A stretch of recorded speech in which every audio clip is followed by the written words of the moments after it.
റുക്സാന എന്ന് പറഞ്ഞ ഈ ഒരു പെൺകുട്ടി കട്ടിലിനടിയിൽ പേടിച്ച് വിറച്ച് അവരെന്നെ ഇപ്പൊ കൊല്ലുന്നു തന്നെ പറഞ്ഞുകൊണ്ടിരിക്കുകയാണ്. അവൾ എങ്ങനെയാണ് തന്റെ കട്ടിലിനടിയിൽ വന്നതെന്ന് അർജുൻ അറിയില്ലായിരുന്നു. ഇപ്പൊ അർജുൻ അവൾക്ക് കുടിക്കാനായി പാലെടുത്തോണ്ട് വന്ന് കൊടുക്കുന്നുണ്ട്. അവൻ അവളോട് ചോദിക്കാണ്, ഇനി പറ നിന്നെ ആരാണ് കൊല്ലാൻ വന്നതെന്ന്. അയാളെ കുട്ടിയായിരുന്നപ്പോ ഞാൻ കണ്ടതാണെന്നും അയാളെ കണ്ട ഉടനെ അമ്മ ഓടാൻ പറയും, അതുകൊണ്ട് ഞങ്ങൾ എല്ലാവരും ഓടും. അയാൾ എപ്പോ കാണുന്നത് ഞങ്ങൾക്ക് പേടിയാണ്. അയാൾ ഞങ്ങളെ കൊല്ലാനായിട്ടാണ് വരുന്നത്. അതൊക്കെ പോട്ടെ, നീ എങ്ങനെയാണ് കാട്ടിനുള്ളിൽ നിന്ന് അത്രയും ദൂരം എന്റെ വീട് വരെ എത്തിയത്? നടന്നു വന്നതാണോ എന്ന് ചോദിച്ച് അവളുടെ കാലിലേക്ക് നോക്കുന്നുണ്ട്. കാലിൽ മൊത്തം ചെളി. ഇവന് കാല് നന്നായി തന്നെ പൊട്ടിയിട്ടുണ്ടായിരുന്നു. എന്നാ റുക്സാന ഞാൻ നടന്നല്ല ഓടിയാണ് വന്നതെന്ന് പറയാണ്. അർജുൻ അവളുടെ കാലിലുള്ള മുറിവിലെല്ലാം ഓയിൽമെന്റ് പരട്ടാനായിട്ട് പോകുമ്പോ അവൾ അതിന് സമ്മതിക്കുന്നില്ല. ഓക്കെ ശരി, എന്നാ നീ തന്നെ ഓയിൽമെന്റ് വെച്ചോന്ന് പറഞ്ഞ് അവളുടെ കയ്യിൽ ആ ഓയിൽമെന്റ് ട്യൂബ് കൊടുത്തതിന് ശേഷം എങ്ങനെയാണ് ആ ഓയിൽമെന്റ് പരട്ടേണ്ടതെന്ന് അർജുൻ പറഞ്ഞു കൊടുക്കുന്നുണ്ട്. അവളും അതുപോലെ തന്നെ ചെയ്യുന്നുണ്ട്. പിറ്റേ ദിവസം അർജുൻ എഴുന്നേറ്റ് നോക്കുമ്പോ അവള് നല്ലപോലെ ഉറങ്ങിക്കൊണ്ടിരിക്കുകയാണ്. അവനും ശരി എന്നാ ചായ ഉണ്ടാക്കി കൊടുക്കാമെന്ന് കരുതി ഗ്യാസ് ഓൺ ചെയ്ത് തിരിഞ്ഞു നോക്കുമ്പോ ഒരു പ്രേതത്തെ പോലെ അവൾ പിന്നിൽ വന്ന് നിൽക്കാണ്. അർജുൻ ഇപ്പൊ ജോലിക്ക് പോകേണ്ട സമയമായിട്ടുണ്ടായിരുന്നു. അതുകൊണ്ട് തന്നെ അവനും നിന്നെ ഞാൻ ഇവിടെ പൂട്ടിയിട്ടിട്ട് ജോലിക്ക് പൊക്കോട്ടെ എന്ന് ചോദിക്കുമ്പോൾ അതിന് അവള് സമ്മതിച്ച് തലയാട്ടുന്നുണ്ട്. അവളിപ്പോ നഖം വെട്ടാനായിട്ട് അർജുനോട് നഖം വെട്ടി ചോദിക്കുമ്പോൾ അർജുൻ അത് എടുത്തു കൊടുത്തതിന് ശേഷം ജോലിക്ക് പോവാണ്. അവളിപ്പോ ബെഡിന്റെ മുകളിൽ ഇരുന്ന് നഖം വെട്ടിക്കൊണ്ടിരിക്കുമ്പോൾ വേറെ ആരോ നഖം വെട്ടുന്ന സൗണ്ട് കൂടി അവൾക്ക് കേൾക്കുന്നുണ്ട്.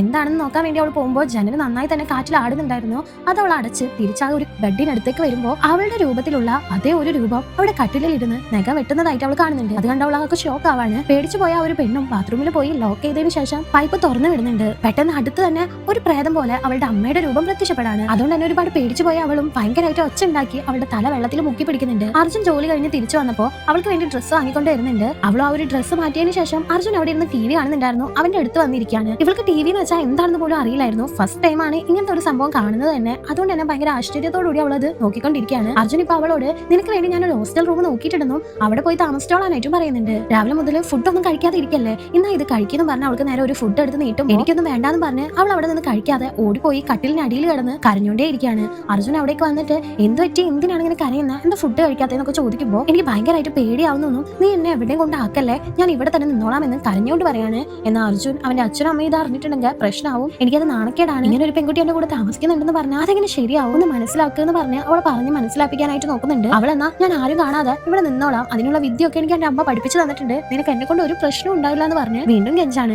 ശരി ഓക്കെ, നീ എന്നാ ഇപ്പൊ എവിടേക്കും പോകണ്ട, കുഴപ്പമില്ല, പക്ഷെ നീ വന്ന് ഫുഡ് കഴിക്കുക എന്ന് പറഞ്ഞ് വിളിക്കുന്നുണ്ടെങ്കിലും അവൾ എനിക്ക് ഫുഡൊന്നും വേണ്ടാന്ന് പറഞ്ഞ ഒന്നും തന്നെ കഴിക്കുന്നില്ല, അവിടെ തന്നെ കിടക്കാം. രാത്രി അർജുൻ കിടന്നുറങ്ങുന്ന സമയത്ത് അവൻ എന്തോ ശബ്ദം കേട്ട് എഴുന്നേറ്റ് വന്ന് നോക്കുമ്പോൾ റുക്സാന വേസ്റ്റ് ഇട്ട് വെച്ച ബാസ്ക്കറ്റിൽ നിന്ന് വിശന്നിട്ടാണെന്ന് പറഞ്ഞ് ഫുഡ് എടുത്ത് കഴിക്കുന്നതായിട്ട് കാണുന്നുണ്ട്.